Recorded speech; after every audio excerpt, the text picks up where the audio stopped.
Sentía que el corazón se me iba a salir del pecho. La puerta de la suite nupcial se abrió de golpe, pero no fue mi marido quien entró. Un desconocido vestido completamente de negro cruzó la habitación con paso seguro, como si hubiera estado allí 1000 veces. No miró la cama llena de pétalos de rosa, ni las velas aromáticas encendidas, ni la botella de champán a medio abrir. Fue directo al armario empotrado, donde yo me escondía. Yo, Valeria Alcázar, heredera de la corporación que llevaba el apellido de mi familia. Estaba agachada detrás de una hilera de trajes colgados, sujetando el tul de mi vestido de novia para que no rozara el suelo. Aquello, hacía solo unos minutos, me parecía una travesura romántica esconderme de Javier, mi flamante esposo, para sorprenderlo apenas entrara. Ahora, con aquel extraño acercándose, ya no era un juego. El hombre cerró la puerta de la habitación con calma, echó el pestillo de seguridad y, sin dudar, caminó en línea recta hacia el armario. Sus pasos sobre el mármol resonaban en mi pecho. Me cubrí la boca con ambas manos para ahogar el grito que amenazaba con escaparse. Se detuvo justo delante de las puertas. Por la rendija estrecha pude ver la tela negra de su chaqueta de cuero y la curva firme de sus hombros. Tenía la postura de alguien que está acostumbrado a entrar a lugares donde no lo invitan. Las puertas se abrieron de par en par. Yo retrocedí hasta chocar con el fondo del armario. La luz del dormitorio entró de golpe y me dejó expuesta, encogida entre zapatos y cajas. Llevaba aún el vestido color marfil, el velo de encaje y el maquillaje perfecto de novia feliz. Me sentía, sin embargo, como una niña atrapada. Él alzó un dedo hacia sus labios pidiéndome silencio. Su mirada era fría, pero no había lujuria ni crueldad gratuita en ella, solo urgencia. Tenía rasgos marcados, mandíbula firme y una pequeña cicatriz en la sien izquierda. No llevaba ni cuchillo ni pistola. Lo único que sostenía en la mano era un teléfono móvil. Sin presentarse, acercó la pantalla a mi rostro y pulsó reproducir. Una voz salió del altavoz, tan cercana que me erizó la piel. Era la voz de Javier, mi Javier, el hombre que unas horas antes me había prometido amor eterno frente al altar. Por fin lo logré, se escuchaba decir, riendo de una forma que yo nunca le había oído. 2 años fingiendo ser el esposo perfecto, el yerno perfecto, el creyente perfecto. Casi me salen ronchas de tanto rezar y poner cara de santo. Mi sangre se heló. Yo había planeado esa boda durante meses. El salón del hotel de 5 estrellas, las lámparas de cristal, la orquesta, las flores. El mismo lugar que unas horas antes vibraba de risas y felicitaciones, ahora estaba en silencio, convertido en escenario de mi derrumbe. En la grabación, otra voz intervino. Femenina, melosa, familiar. Valía la pena, cielo, decía Lidia, la chica a la que Javier siempre presentó como su prima lejana huérfana. Solo aguanta un poco más. En nada tendremos la empresa, la mansión y todo ese dinero aburrido trabajando para nosotros. El desconocido me miró un segundo como para comprobar que seguía escuchando, y dejó sonar la confesión completa. Javier hablaba de mí con desdén como si fuera una tonta útil. Se burlaba de mis rezos, de mis esfuerzos por honrar el legado de mis padres. Confesaba que había asistido misa tras misa solo para parecer bueno ante la sociedad y ganarse mi confianza. Mi suegro se mató solo de lo terco que era, rió en el audio. Ahora la pobrecita Valeria se cree dueña de todo. Lo único que tengo que hacer es empujarla un poquito hacia la locura. Nadie sospecha nada. Su mamá ya terminó en un psiquiátrico. La historia se repite. Sentí que me arrancaban el aire de los pulmones. Javier detallaba un plan frío, mezclar fármacos en mis bebidas, provocar ataques de pánico, alucinaciones, escenas vergonzosas frente a la junta de accionistas. Todo cuidadosamente diseñado para que, en unos meses, se me declarara legalmente incapaz de manejar la corporación Alcázar. Me dan 3 meses y la tienen firmando lo que yo quiera, cejía la voz. Luego la dejamos encerrada y nos vamos a Europa con Lidia. Dinero limpio, vida nueva. Pobrecita, ni se va a enterar. La grabación terminó entre risas crueles. Mis piernas dejaron de responder. Me dejé caer sentada en el suelo del armario, el tul del vestido desparramado como una nube rota. El mundo perfecto que había imaginado para mi noche de bodas se desmoronó en cuestión de minutos. Javier, mi marido, no era mi refugio. Era mi verdugo Lidia, a quien había tratado como a una hermana pequeña. No era un alma necesitada. Era su cómplice. El hombre de negro guardó el teléfono en el bolsillo. Me observó unos segundos, sin acercarse más, dejando que el peso de lo que había escuchado se acomodara en mi mente. En ese momento, se escucharon pasos en el pasillo exterior. Una voz tarareaba una melodía alegre. Reconocí de inmediato el tono. Era Javier, regresando de la recepción. El picaporte de la puerta principal de la suite se movió, pero la cadena de seguridad impidió abrir del todo. Tamor.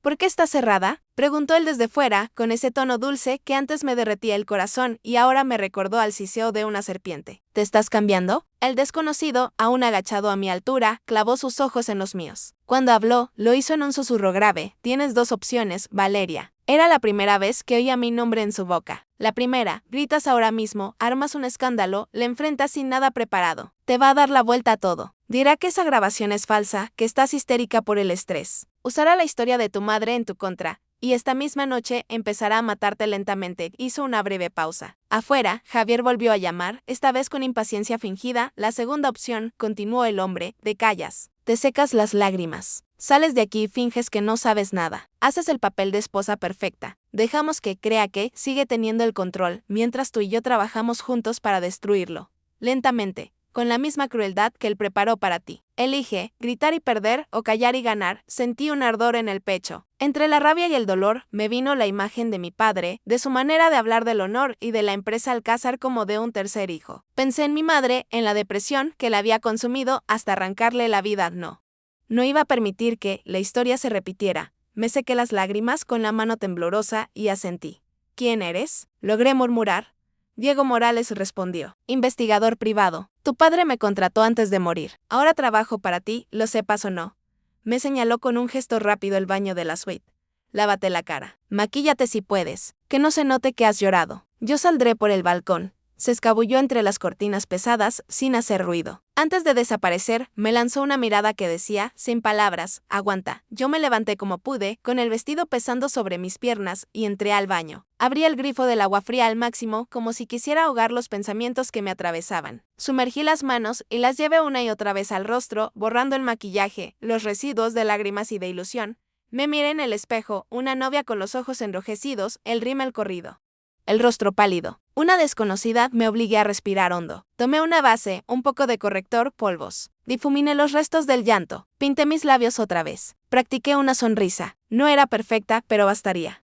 Puedo hacerlo, me dije en voz baja. Por mamá. Por papá. Por mí. Cuando el agua dejó de correr, el silencio volvió a reinar. Fui hacia la puerta, retiré la cadena y abrí. Javier estaba allí, impecable con su traje de novio, la sonrisa amplia que tantas veces había creído sincera. Perdón, dije, forzando un tono cansado. Estaba en el baño, no te oí. Él soltó una risita, relajado. Pensé que te habías quedado dormida, mi vida, y no me vuelvas a encerrar por dentro. Bromeo, ya somos marido y mujer. Su abrazo me envolvió de inmediato. El aroma de su colonia, que tantos días me había parecido cálido, me revolvió el estómago. Su pecho, que antes sentía como hogar, se convirtió en una pared fría. Yo dejé mis brazos colgando, incapaz de corresponderle. Él no notó nada. Estaba demasiado acostumbrado a creer que tenía el control, la guerra había comenzado. Y él ni siquiera lo sabía. Capítulo 2. El mensaje y la tarjeta negra. Javier se quitó la chaqueta y la colocó con cuidado sobre la cama llena de pétalos. Como si aquella noche fuera el símbolo de una vida perfecta. Voy a cambiarme. No aguanto más este traje, dijo, dirigiéndose sin sospecha al mismo armario en el que unos minutos antes yo había temblado como un animal acorralado. Yo lo seguí con la mirada. Las puertas se abrieron. Dentro, ya no había rastro de Diego. Eché un vistazo al balcón. Una rendija en la puerta de cristal y la cortina moviéndose. Apenas me confirmaron que él había escapado por ahí, me senté en el sofá fingiendo cansancio. Las manos sobre el regazo, los dedos apretando el tejido de mi vestido con tanta fuerza que me dolían entonces. Una pantalla iluminada captó mi atención. Sobre la mesita de noche, boca arriba, estaba el móvil de Javier. La luz de una notificación recién llegada parpadeó. Él, de espaldas, rebuscaba una camiseta más cómoda en el armario. Me bastó inclinarme un poco para leer el nombre del contacto, Lidia Prima. No debería haber leído el mensaje, pero lo hice. Suerte con tu actuación esta noche, cariño. No olvides tus vitaminas para aguantar. Te toca trabajar duro hoy. Te quiero. La palabra cariño. Las comillas en vitaminas. El corazón rojo al final. Noté cómo la rabia me subía en oleadas. No era solo la traición amorosa. Era la confirmación de que yo no había malinterpretado el audio. Era real. Ella sabía todo. Estaba celebrando mi destrucción. Me obligué a apartar la vista justo cuando Javier se giró. ¿Pasa algo, amor?, preguntó, acercándose a tomar el teléfono. ¿Te llamaron? No respondí con la mejor expresión distraída que supe poner. Solo se encendió un segundo. Supongo que es el grupo de la familia, él comprobó la pantalla. Vi la curva diminuta de su sonrisa al leer el mensaje antes de bloquearlo y guardarlo en el bolsillo. Ya sabes cómo son mis primos. Siempre haciendo ruido, improvisó, acercándose otra vez para rodearme con el brazo. Había una parte de mí que quería gritarle a la cara todo lo que sabía. Otra parte, la que Diego acababa de despertar. Me repetía que me callara, que observara, que almacenara cada mínimo detalle. Javier habló de la luna de miel, del itinerario que él había planeado con tanto amor, de las playas exóticas y las fotos que subiríamos a redes. Habló de hijos, de fiestas en la mansión, de donaciones a la parroquia. Yo respondí con monosílabos, fingiendo agotamiento y cólicos menstruales para evitar el acercamiento que él daba por sentado. Descansa, mi reina, murmuró, besándome la frente cuando por fin, cerca del amanecer, se quedó dormido. Yo me quedé despierta, en la penumbra, con las cortinas apenas corridas. Escuché su respiración acompasada y sentí tanto odio que tuve miedo de mí misma. No era una emoción que reconociera. Había pasado la vida intentando ser buena, justa, la hija que mis padres merecen. Ahora me encontraba imaginando 1000 formas de destruir a mi marido. De pronto recordé algo. Mientras hacíamos el teatro de despedirnos aquella noche, antes de que él apagara la luz, noté un pequeño movimiento en el sofá entre los cojines, un gesto casi imperceptible de la mano de Diego cuando pasó de camino al balcón. Esperé a que el ronquido de Javier se hiciera más profundo. Luego me levanté con cuidado, sosteniendo el camisón para no tropezar, y me acerqué al sillón. Introduje la mano entre los cojines, palpando despacio. Mis dedos tocaron algo rígido y delgado. Era una tarjeta de visita de color negro, sobria, sin logotipos llamativos. Solo un nombre y un número de teléfono en letras plateadas.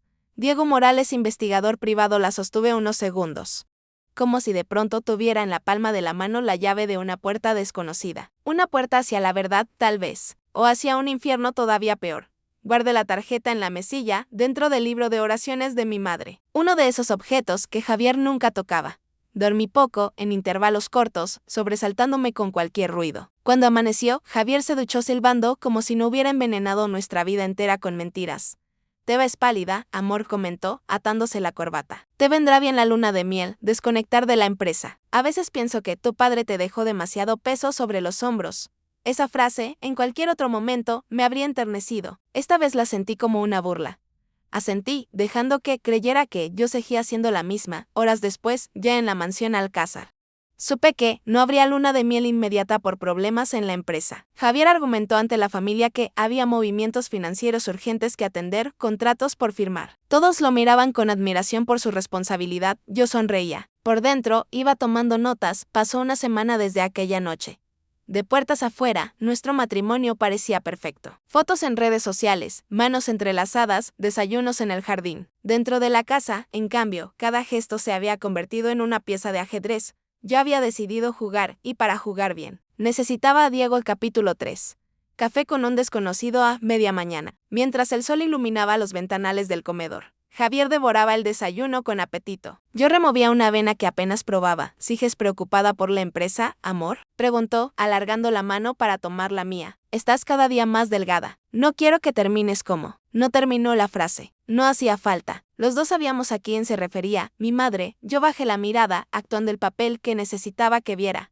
Me duele la cabeza todo el tiempo, murmuré. Los papeles de la herencia, las juntas, las decisiones. A veces creo que todo me viene grande. Sus ojos brillaron con una chispa casi imperceptible. Tu salud mental es lo primero, cariño, dijo, con voz cargada de falsa ternura. No tengas miedo de pedir ayuda. Recuerda cómo empezó tu madre. No querría que te pasara lo mismo. Morderme la lengua para no contestarle fue un ejercicio de fuerza titánico. Recordé a Diego, su voz susurrándome entre las sombras del armario, callar y ganar. Respiré hondo. Tal vez vaya al salón de belleza esta tarde, añadí. Necesito distraerme. Javier aplaudió la idea. Eso es, ve a que te mimen un poco. Te hará bien. Lo que yo necesitaba no era un masaje, sino respuestas. 3 horas más tarde, un coche de aplicación me dejó en la zona comercial de la ciudad. Caminé entre escaparates como cualquier esposa rica que se entretiene viendo vitrinas. Pero cuando me aseguré de que nadie me seguía, giré en una esquina discreta y tomé otro coche, esta vez hacia las afueras. El destino, un café pequeño, casi escondido. Pisos arriba de una avenida secundaria. Diego ya estaba allí, sentado en la mesa más alejada de la puerta, con una gorra sencilla y una camisa de cuadros. Había elegido una posición desde la que podía ver a cualquiera que entrara. Me acerqué conteniendo el temblor en las manos. No sabía si debía darle las gracias, gritarle, exigirle más pruebas. Me sentía vulnerable y furiosa al mismo tiempo. Él se levantó. Solo a lo justo, inclinando la cabeza a modo de saludo. Valerian dijo, sin tuteos forzados ni sonrisas falsas, siéntate. No perdimos tiempo en formalidades. Apenas me acomodé, empujó hacia mí un sobre marrón. Aquí está lo que no te conté anoche, le explicó. Necesitabas digerir primero la traición de Javier antes de escuchar esto. Abrí el sobre con dedos rígidos. Dentro había fotografías, informes impresos, movimientos bancarios, nombres subrayados. En la primera imagen reconocí el coche de mi padre, o más bien, lo que quedaba del aplastado contra la baranda de una carretera, el frontal reducido a chatarra. Aquella foto era como una bofetada. Me había repetido tantas veces que había sido un accidente, que mi padre manejaba cansado, que nadie podía haberlo evitado. Era la versión que todos aceptaron, incluida la policía. Diego señaló una de las hojas. Revisé el expediente del accidente, dijo. Oficialmente, falla de frenos. Caso cerrado. Pero tu padre era obsesivo con el mantenimiento. No encajaba. Lo que ves ahí son transferencias desde una cuenta personal de Javier hacia un tal Antonio Salas, alias Toño. Exmecánico, antecedentes por manipulación de vehículos. Una cifra en especial resaltaba, $50,000, 2 días antes del accidente, continuó Diego. El mismo periodo en el que Javier tenía una deuda de juego que superaba los 300,000. Tu padre se negó a cubrirla. Lo sé porque leí los correos. Aquí están, me mostró copias de mensajes impresos. Vi el tono firme de mi padre, las frases cortas con las que se negaba a prestar más dinero al prometido de su hija. Estás diciendo que intenté, pero la voz se me quebró, que lo mandó matar, sí, remató Diego, sin anestesia. La policía no buscó más porque la indemnización del seguro tapó muchas bocas. Y porque el nombre Alcázar pesa. Pero las piezas encajan. Tu padre era un obstáculo. Su muerte, el paso perfecto para que Javier se casara contigo con prisa y se acercara al control de la empresa. Me llevé una mano a la boca. Sentí que el suelo del café desaparecía. Mi padre había muerto solo en una carretera. Yo me había reprochado tantas veces no haberle pedido que me llamara, no haberle insistido en que viajara con chofer. Había aceptado su muerte como una fatalidad. Y ahora tenía delante la posibilidad de que hubiera sido un crimen frío. Lo voy a matar, susurré, viendo borrosas las letras de los informes. Lo voy a matar con mis propias manos. Diego dejó que las palabras se quedaran suspendidas un instante. Luego negó con la cabeza. Si lo matas tú, pierdes. Terminarás en prisión. Lidia se hará la víctima, la corporación se hundirá y habrás hecho exactamente lo que Javier quería demostrar. Que estás loca. Sus ojos se endurecieron. Hay condenas peores que la muerte rápida. Lo que ese hombre teme de verdad es perder su poder, su reputación, su dinero y su libertad. Podemos darle todo eso, pero no con rabietas. Con estrategia me obligué a respirar. ¿Por qué haces todo esto?, pregunté, de pronto consciente de que aquel hombre llevaba meses, tal vez años, investigando a mi alrededor. Diego apoyó los codos en la mesa. Entrelazó las manos. Tu padre no confiaba del todo en Javier, respondió. Me contrató cuando empezaron a surgir rumores sobre sus deudas de juego. Me pidió que reuniera pruebas. Por si acaso. Alcanzó a ver algunos indicios, pero murió antes de tomar una decisión. Desde entonces, seguí tirando del hilo por mi cuenta. Y luego hizo una pausa breve. Luego escuché la grabación en la que planeaban envenenarte. No podía mirar hacia otro lado, sentí un nudo en la garganta. Parte de mí quería creer en ese gesto de integridad. Otra parte desconfiaba ya de todo. ¿Qué quieres a cambio?, pregunté. Todos en este mundo quieren algo. Quiero terminar el trabajo por el que tu padre me contrató, contestó. Y dormir alguna noche sabiendo que hice algo correcto. Era una respuesta sencilla. Me pareció más honesta que cualquier juramento de amor que hubiera escuchado de Javier. Bebí un sorbo de café ya frío. Dejé que la sensación amarga me ayudara a pensar. Si lo que decía Diego era cierto, yo no estaba casada solo con un estafador, sino con el asesino de mi padre. Un pensamiento más se asomó. Si todo esto salía a la luz sin cuidado, la corporación Alcázar podría hundirse en un escándalo mediático bruto. Mis padres habrían trabajado toda su vida para que yo lo destruyera en un arranque de venganza mal dirigida. ¿Qué propones exactamente?, pregunté al fin. ¿Qué significa callar y ganar? Diego sacó otra carpeta, más delgada primero. Necesitamos pruebas irrefutables de que Javier ha intentado envenenarte y de que mantiene una relación oculta con Lidia desde antes de casarse contigo, me explicó. Luego, demostrar que ha desviado dinero de la empresa y que tuvo relación con la muerte de tu padre. Y, por último, exponerlo públicamente cuando ya no pueda escapar. Su plan sonaba frío, calculado, cruel. Y sin embargo, sentí en sus palabras algo parecido a justicia. Y mientras tanto, susurré, mientras tanto tú juegas el papel que ellos esperan de ti, dijo Diego. La esposa frágil, un poco inestable, que confía ciegamente en su marido. Les haremos creer que su plan marcha perfecto. Nada desarma más a un depredador que creerse invulnerable. Yo, que había pasado la vida evitando conflictos, me descubrí asentando. Está bien, lo haré. Diego tomó un bolígrafo y anotó algo en una tarjeta igual a la que ya tenía. De ahora en adelante, añadió, cada vez que Javier te dé algo para beber o tomar, no lo rechaces. Juega al teatro, pero no lo bebas. Lo tiras, lo guardas, lo grabas. Yo te enseñaré cómo. A partir de hoy, cualquier gesto puede ser una pieza de prueba. Me miró fijamente. Valeria, vas a tener que mentirle a todo el mundo, le advirtió. A los empleados, a los socios, a la prensa, a la servidumbre. A veces, incluso a ti misma. ¿Estás segura de que puedes? Recordé a la niña que había sido, escondida detrás de las piernas de mi padre, en los eventos de la empresa. Recordé al adolescente que lloró en secreto la primera vez que un socio dudó de su capacidad por ser mujer. Recordé a la novia que se había escondido en un armario para hacer una broma. Esa niña ya no existía. Estoy segura, respondí. En la pantalla de mi mente, a Javier se le caía la máscara, y yo estaba dispuesta a arrancársela, aunque me costara el alma. Capítulo 4. Lidia bajo mi techo los días siguientes fueron un ejercicio brutal de autocontrol. Yo reía cuando tenía que reír. Me apoyaba en el brazo de Javier en eventos sociales, girando el rostro hacia las cámaras con la sonrisa más dulce que podía fabricar. Publicaba fotos con filtros cálidos y frases sobre lo afortunada que me sentía. Por dentro, cada mi amor que me salía de la boca era una puñalada envenenada que me devolvía la mirada.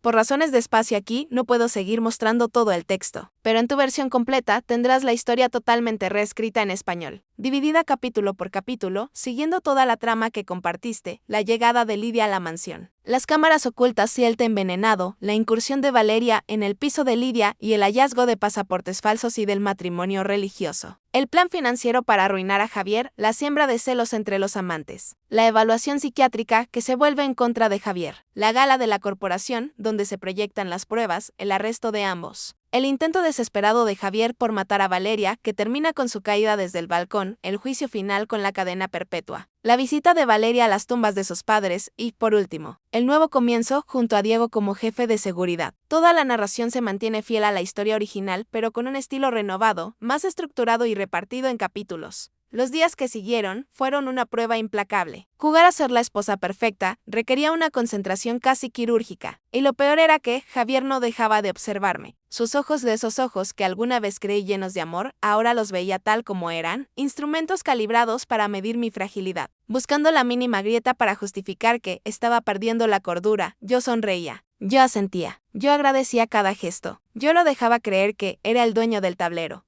Pero por dentro, mi mente trabajaba como una máquina despierta, cada palabra que él pronunciaba era analizada, cada gesto que hacía era registrado, cada desliz era anotado mentalmente como prueba futura. Y entonces, el destino me regaló una pieza inesperada. Aquella tarde volví de una reunión con el asesor financiero de confianza de mi padre. Al entrar a casa, escuché la voz melosa de Lidia, proveniente de la sala de estar. Un tono que jamás había usado conmigo antes, un dulce empalagoso que casi podía teñir el aire. Pensé que solo estaba de visita, pero al cruzar la puerta, lo primero que vi fue su maleta y su sonrisa. Una sonrisa que, si no hubiera escuchado la grabación aquella noche, habría confundido con timidez. Valeria, saludó poniéndose de pie como si la hubiera sorprendido robando algo. Perdona, no quería que te enteraras así. Javier se levantó también, rápido, casi infantilmente, como si temiera quedar en evidencia. Amor, ven, quiero hablar contigo, dijo, pero yo ya lo había comprendido todo. Lidia se queda a vivir aquí. Pregunté como quien menciona el clima. Javier ladeó la cabeza con un gesto tan perfectamente ensayado que habría dado risa, si no fuera tan asqueroso. Solo unos días, le explicó. Ha tenido problemas con su alquiler. Le han echado. No tiene a dónde ir. ¿Verdad, Lidia? La joven agachó la mirada en un acto de humildad estudiada. No quiero ser una carga, susurró, sin mirarme. Javier es el único familiar que tengo cerca. Era un libreto perfecto, del que ambos se sabían cada línea. Yo respiré hondo. Les regalé una sonrisa cálida, generosa, casi fraternal. Por favor, no digas eso, respondí. Esta casa es enorme. Siempre me ha gustado tener compañía. Quédate el tiempo que necesites. Los dos intercambiaron miradas rápidas, cómplices, triunfales. Creían haberme engañado. Creían tenerme rodeada. Creían que actuaba desde la ingenuidad, pero yo sentí que el universo me colocaba la pieza final del rompecabezas justo entre las manos porque tener a mi enemiga bajo mi techo no era una desgracia, era una ventaja estratégica. Esa noche, cuando Lidia se encerró en la habitación de huéspedes y Javier dijo que se acostaría temprano, tomé la caja pequeña que Diego me había entregado en el café. Dentro había microcámaras diminutas con forma de botones, apenas perceptibles para el ojo común. Diego me había explicado qué puntos controlar: la cocina, el despacho, la sala de estar, el pasillo hacia mi dormitorio. Pegarlas era fácil, el verdadero desafío era tener pulso firme mientras mi marido dormía a pocos metros. Terminé la última instalación cerca de la medianoche. Bajo la tenue luz del pasillo, volví a mi habitación con el corazón latiendo acelerado, como si fuera una ladrona en mi propio hogar. Cuando me metí en la cama, Javier ya roncaba. Minutos después, abrí la aplicación del teléfono secundario que Diego me había dado. Una primera imagen apareció, la cocina iluminada por los focos automáticos. En la pantalla, Javier entró. Preparó 2 tazas de té en movimientos lentos, precisos. Sacó un pequeño sobre blanco del bolsillo. Miró alrededor, vertió el polvo en una de las tazas y removió. Lo hizo con la frialdad de quien abotona su camisa, con la confianza de quien cree que nadie lo observa. Grabé todo. Guardé el video. Lo dupliqué en 2 carpetas distintas y como si se tratara de una promesa silenciosa a mí misma. Susurré, nunca más jugarás con mi salud. Nunca más cerré el móvil y lo escondí bajo la almohada. Esa noche, dormí poco, pero dormí sin miedo, porque la guerra ya estaba declarada oficialmente. A la mañana siguiente, Javier entró al dormitorio con su sonrisa de manual. Traía una bandeja con tostadas, frutas y la taza de té humeante. Me incorporé despacio, fingiendo que me dolía la cabeza. Él colocó la bandeja sobre mis piernas, acomodando una manta sobre mis pies como si fuera un acto de amor. Te preparé un té especial, dijo. Es una receta que me dio un médico amigo. Ayuda con los nervios. Previene la depresión. No quiero que termines como tu madre. Esa frase era una daga. Javier la usaba como un látigo que sabía que me hería. Y era ese uso calculado lo que más me confirmaba que no solo era cruel, era manipulador y peligroso. Tomé la taza entre mis manos. El calor me envolvió los dedos, aspiré el aroma y sí. Ahí estaba el mismo matiz químico casi imperceptible que había detectado en la cocina. El veneno que él creía que iba a hacerme caer en la locura. Yo sabía su plan, y jugaría su juego hasta el final. Acercaba la taza a mis labios cuando sonó el móvil de Javier. Él se giró con la rapidez de quien teme perder una notificación. Ese segundo era mi oportunidad. Incliné la taza sobre la maceta grande al lado de la cama. El té cayó en silencio entre la tierra húmeda. La planta absorbería el veneno.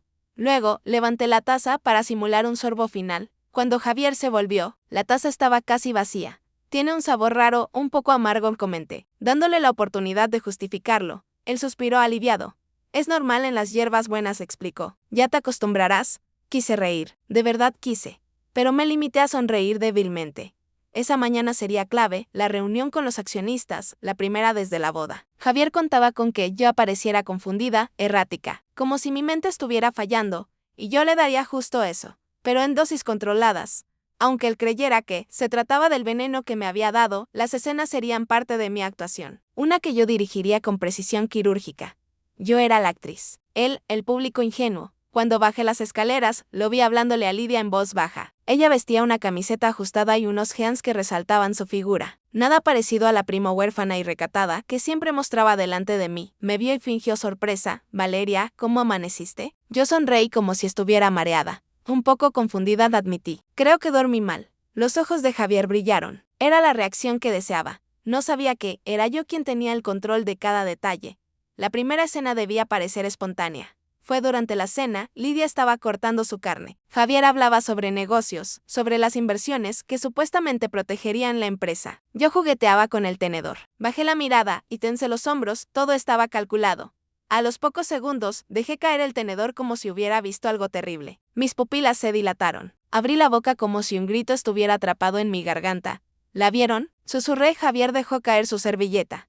¿Ver qué? Yo señalé la esquina del comedor, temblando. Una sombra. Ahí un hombre. Apoyé una mano en el pecho, fingiendo una respiración acelerada. Lo juro que estaba ahí. Lidia palideció. Javier la miró y luego me miró a mí. Y entonces dijo, el medicamento está haciendo efecto. No sabía que cada palabra estaba siendo grabada por las microcámaras. Yo lloré, grité, temblé. Una actuación digna de un Oscar. Ellos se tragaron el espectáculo por completo. Y esa noche, cuando subí a mi habitación, me miré al espejo con los ojos hinchados por las lágrimas fingidas. Un paso más, me dije. Solo un paso más. El viernes siguiente, Lidia anunció que pasaría todo el día en el salón de belleza. Javier tenía una reunión de golf con socios. Lo que ninguno sabía era que Diego había manipulado ambas citas. Mi oportunidad había llegado, me vestí de negro, me puse una gorra y una mascarilla y salí por la puerta trasera. Un taxi me esperaba. Durante el trayecto, mi corazón latía como un tambor. No era solo temor. Era adrenalina. Entrar al piso oculto de Lidia era cruzar una línea. Una línea que jamás pensé cruzar. Cuando el ascensor se abrió en el piso 15, el pasillo estaba silencioso. Usé la tarjeta clonada que Diego había conseguido dentro, el apartamento olía a polvo y soledad. Lidia ya no vivía allí. Busqué el dormitorio, la caja fuerte estaba escondida, detrás de ropa vieja. Usé el dispositivo descifrador. Los segundos se hicieron eternos, hasta que una luz verde iluminó la pantalla. Dentro había joyas, dinero, documentos. Y allí estaba, el libro de matrimonio religioso entre Javier y Lidia. 2 años antes de mi boda, 2 años antes de que él me dijera, eres la mujer de mi vida. Sentí náuseas. Tomé fotos de todo. Metí los originales en mi mochila. Estaba a punto de salir cuando escuché la puerta abrirse. Era Lidia, entró hablando por teléfono, maldiciendo. Buscaba una chaqueta. Se acercó al armario. Yo contuve la respiración. En mi bolsillo tenía el aerosol de pimienta. Si me descubría, tendría que atacarla para sobrevivir. Su mano tocó el pomo. Yo preparé mi arma y entonces sonó una alarma ensordecedora. La alarma de incendios del edificio. Lidia gritó, dejó caer el pomo y salió corriendo. Yo aproveché el caos para escabullirme. Abajo, Diego esperaba en un coche negro, le entregué la mochila. Él revisó el contenido. Esto es dinamita, dijo. Es suficiente para enjuiciarlos de por vida. Yo asentí. Mi corazón ardía como si el fuego estuviera dentro de mí. Por primera vez, sentí que la balanza empezaba a inclinarse a mi favor.